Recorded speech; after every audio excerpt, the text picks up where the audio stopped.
Hello, my name's Alexis. Welcome to my first video on YouTube. I'm so excited to be here. I have thought about this moment for so long. Actually, in reality and not just in my noggin, but I have been thinking about, what book, if I were to start a YouTube, what would be my first book? And I'm so sorry it has to be this one. I know it is over talked about. It is, it is all the hype that in the book world right now. But I decided that I'm going to review A Court of Thorn and Roses. I read this book back in November-ish. So if I forget a lot of what's going on, forgive me. So how I'm going to kind of plan out this video is that it's going to be like a little podcast style, minimal cuts, and it's going to be real candid. I gave this book 4 stars on Goodreads. I think it received a lot of slander. I don't know why, but I thought it was a really good book. Do I think, yes, there were parts where the words that she used were a little redundant to the sentence? Yes. Do I think that, I felt like the first 250 pages was like a slow burn.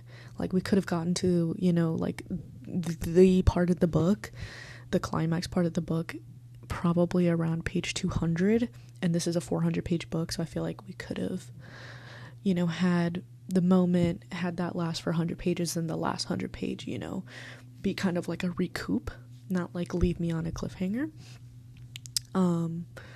But I think overall the book was good, the writing was good, the world building was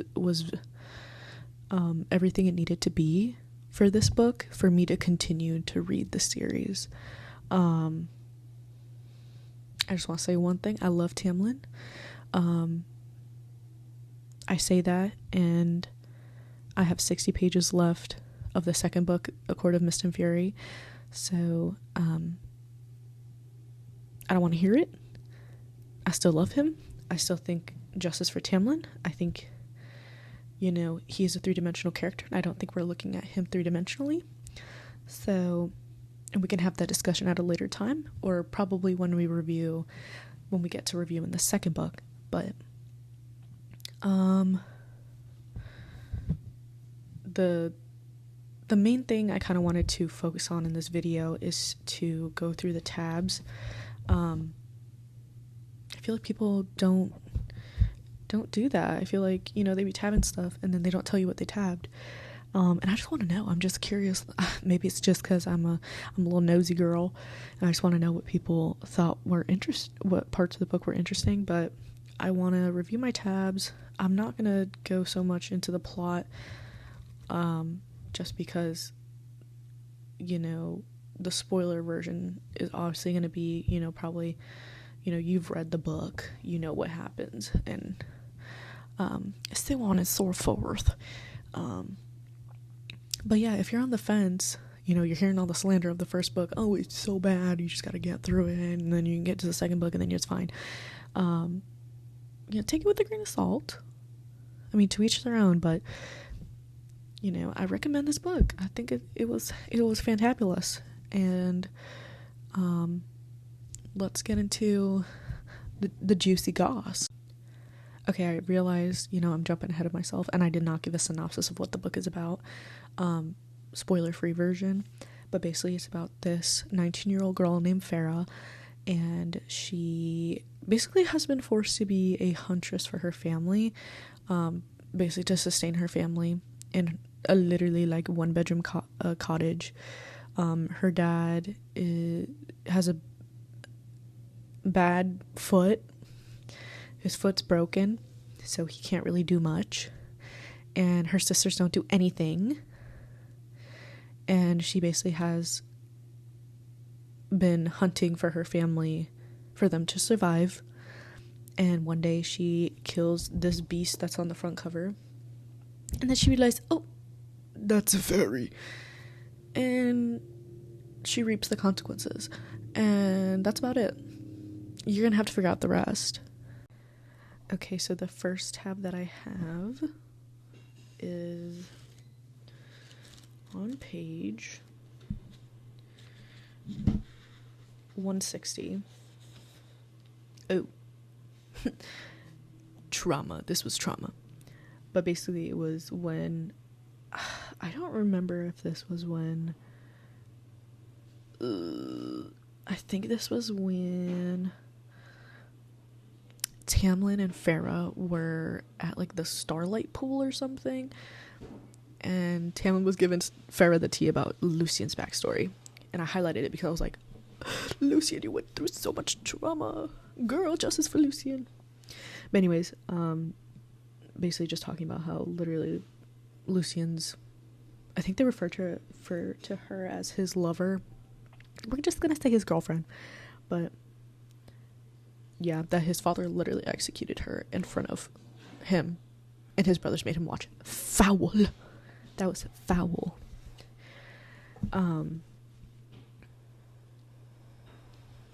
Yeah, I've always liked Lucien throughout the book. I didn't think he was, an a-hole at all. I thought he was, I think he's quirky, he's funny. My second tab is on page 193, and this is where we're talking about the Great Rite. Didn't sit well in my spirit, and the fact that Tamlin has participated in every single year before he met Farah, but besides the point. Yeah, I think it was just story building.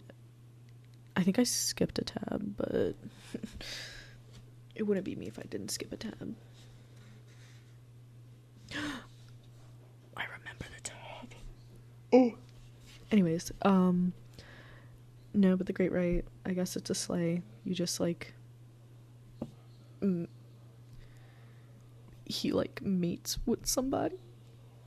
It's basically that he's out there raw dogging other fairies to then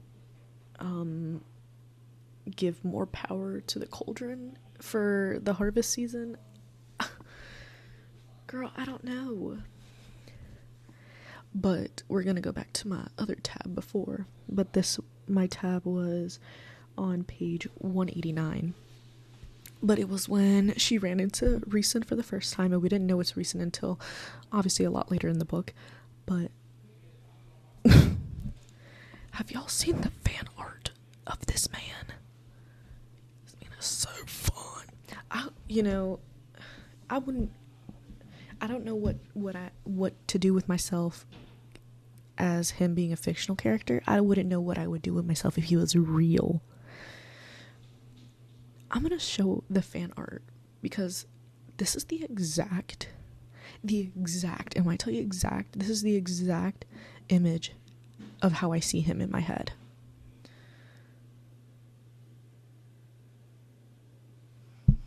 And you're gonna sit here. You're gonna sit here and lie to me and tell me that that's not.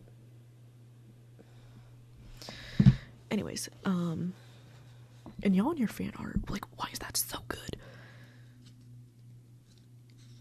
Anyway, she met him for the first time, and he's obviously the most beautiful creature that she's ever seen. Duh. Fourth tab that I have is on page 278, and this is kind of when, Tamlin banished her. Basically, he knew that, the curse wasn't going to get broken, and he had to go under the mountain. But he sent Farah to go live with her sisters in the manner that he has provided. And this is when she finds the tea that Amarantha, she is one scary mofo, is where we find out she literally is the High Queen of Prynthian. She was an emissary. I think her dad's the King of Hybern. Correct me if I'm wrong. I don't remember a lot of the details because there's so much information. She was the King of Hybern's most lethal general, and she literally was like slaughtering her own kind for no reason. Also, justice for Claire. What she did to Claire. This woman. I digress when we're moving on. So, my next tab is on page 388.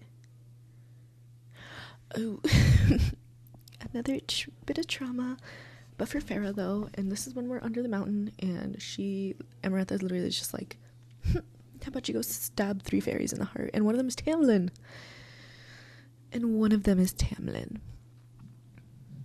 Yeah, I don't know how she remembered that Tamlin's heart wasn't beating. I literally don't remember her talking about that in any part of the book, saying like he has no heartbeat. I don't know if that's a little plot hole, but oh my gosh. And the worm, the Alaskan bullworm. Okay. I'm thinking about the TikTok that people, sorry, I have ADHD, probably undiagnosed, but probably. But I see those TikToks. I get them on my For You page of, it says Farah went under the mountain and she has to read. He goes, when you y'all are foul. But oh gosh, some of these TikToks that we all be making up is ridiculous. And then my next tab, we're on 396. Yeah, it's literally when she figured it out, that she figured out the riddle. Wait, no, she didn't, not yet. It's literally when she stabbed Tamlin. Yep. Oh, and I did, highlight this book down to the gods. I really liked, apparently, the part that she said, I trusted that all I had sacrificed was not in vain, because fate had made sure I was there to eavesdrop when they spoke in private, because fate had whispered to Tamlin that the cold, contrary girl he dragged to his home would be the one to break his spell, because fate had kept me alive just to get to this point, just to see if I had been listening. And there he was, my high lord, my beloved, kneeling before me. I love you, I said, and stabbed him. Whoa,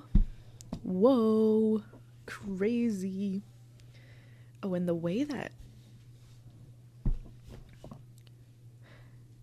also, like, every time, like, Rhysand would bring Farah out to, like, the little things, like, under the mountain, like, the little, I don't know, parties that they would have, and she'd get so belligerent, and she'd be all over Rhysand. I was feral for those moments. Feral. And then we're gonna just review my last tab, which is on 403. Oh. Literally, Tamlin's eyes went wide before something forever cracked in my spine. Literally when Amarantha was killing her. And she found out the riddle was love. Yeah.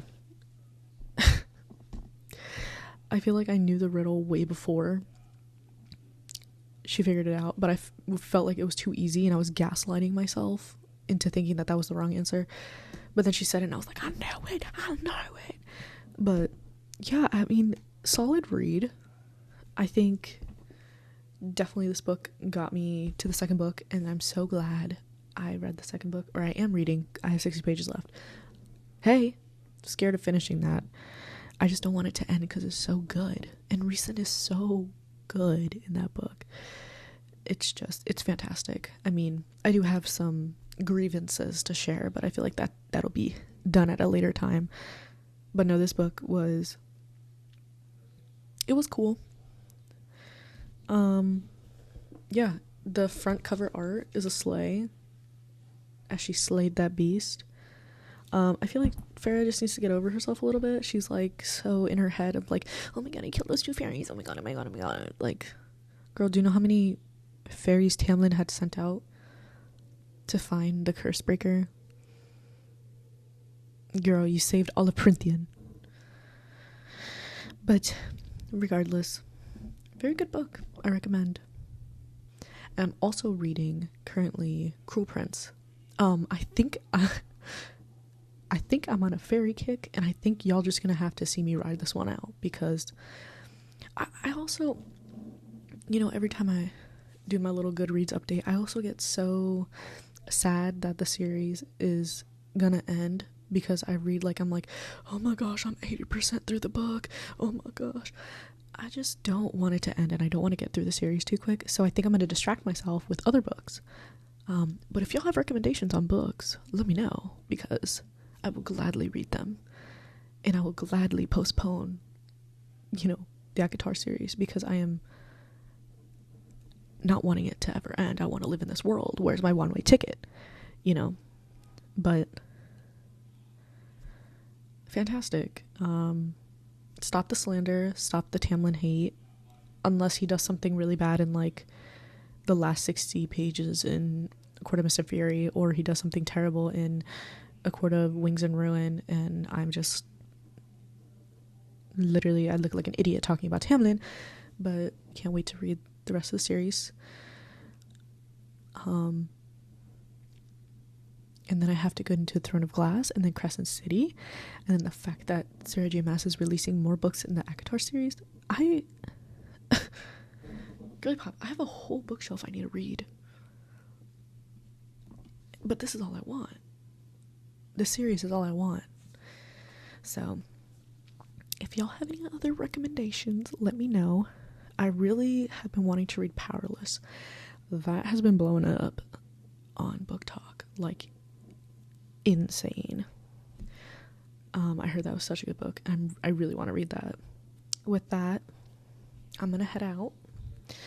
I'm gonna go maybe finish A Court of Mist and Fury. Maybe not. Probably not.